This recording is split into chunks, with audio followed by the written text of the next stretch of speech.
அனைவருக்கும் வணக்கம். இன்றைக்கி நான் ஒரு கேள்வியோடு தான் வந்திருக்கேன்.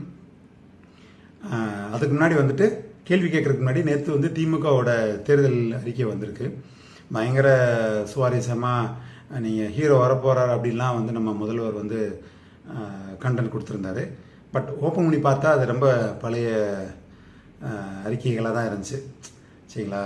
பழைய அறிக்கை மீன்ஸ் முன்னாடியே நம்ம ஏடிஎம்கே கொடுத்த அறிக்கை, அப்புறம் இப்போ தாவேக்கால கொடுத்த அறிக்கை, அதெல்லாம் மிக்ஸ் பண்ணி அவர் ஒரு அறிக்கை கொடுத்துருக்காரு.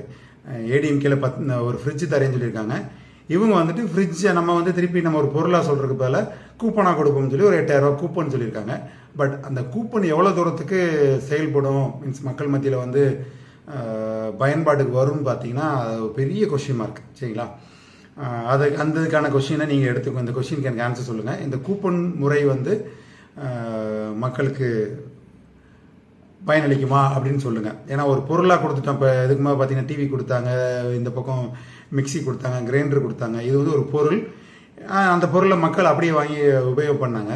இப்போ நான் ஒரு கூப்பனாக கொடுப்பேன், உனக்கு பிடிச்சதை வாங்கிக்கோனா வாங்க போகிற இடத்துல எப்படி இருக்கும், அதோட விலை எப்படி இருக்கும் அப்படின்லாம் பார்க்கணும். சரிங்களா? நீங்கள் நார்மலாக ஒரு 5000 ரூபா வித்துட்டு இருந்த பொருள் நீங்கள் கூப்பனை கொடுத்து வாங்குறீங்கன்னா அது அங்கே விலை நிர்ணயம் வேறையாக இருக்கலாம். சரிங்களா?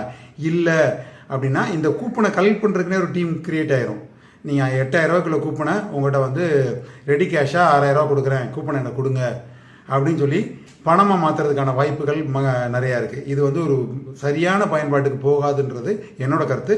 உங்கள் கருத்து அப்படின்றது என்னன்றதை நீங்கள் இந்த கமெண்ட் பாக்ஸில் சொல்லுங்கள். ரெண்டாவது, நேற்று பார்த்தீங்கன்னா திருமாவளவன், எழுச்சி தமிழன் திருமாவளவன் என்ன பண்ணியிருக்காரு, அவரோட 8 தொகுதிகளுக்கான ஆட்களை சொல்லியிருக்காரு. அதில் பார்த்தீங்கன்னா முன்னாடி இருந்த 3 பேர்த்துக்கு சீட் இல்லை. அது யாராருன்னு பார்த்தீங்கன்னா நம்ம ஆலூர் சானவாஸ், அப்புறம் எஸ்எஸ் பாலாஜி, அப்புறம் பனையூர் பாபு அப்படின்னு நினைக்கிறேன். இந்த 3 பேருக்கு சீட் இல்லை. சரிங்களா? எனக்கு ஏன் அவருக்கு சீட் இல்லை அப்படின்னு எனக்கு தெரியல. முழுசாகவே அவங்க சந்திரமுதியா மாறல. சந்திரமுதியா என்ன நினைக்கிறீங்களா? திமுகவுக்கு ஆதரவாக நிலைப்பாட்டில் இருக்கிற எம்எல்ஏ அப்படின்றனால திருமாவளவன் அவர்கள் கொடுக்கலையா, இல்லை வேற எதுவும் புதுசாக வரவங்களுக்கு கொடுக்கணும் அப்படின்றனால ரீசனுக்காக பண்ணியிருக்காரு அப்படின்றது தெரியல. இதை நீங்கள் தான் எனக்கு இந்த கேள்விக்கான பதில் சொல்லணும். இன்னொரு கொஸ்டின், எப்படி திருமாவளவன் எம்பியாக இருக்கும்போது, சிட்டிங் எம்பியாக இருக்கார், இப்போ அவர் இப்படி எம்எல்ஏ கேண்டிடேட்டாக வரைக்கும் இப்படி காட்டுமன்னார் கோயிலில் நான் நிற்கிறேன்னு சொல்லியிருக்காரு, ஏன் அப்படின்ற கொஸ்டின் எனக்கு இருக்குது. இது எதனால் இருக்கும்னா, எனக்கு தெரிஞ்சு டிவிக்கே வந்தனால இவரோட ஓட் பேங்க் நிறைய சிதறிடுச்சு அப்படின்னு நிறைய, அதனால் அவர் போட்டியிடுறாரான்னு எனக்கு தெரியல.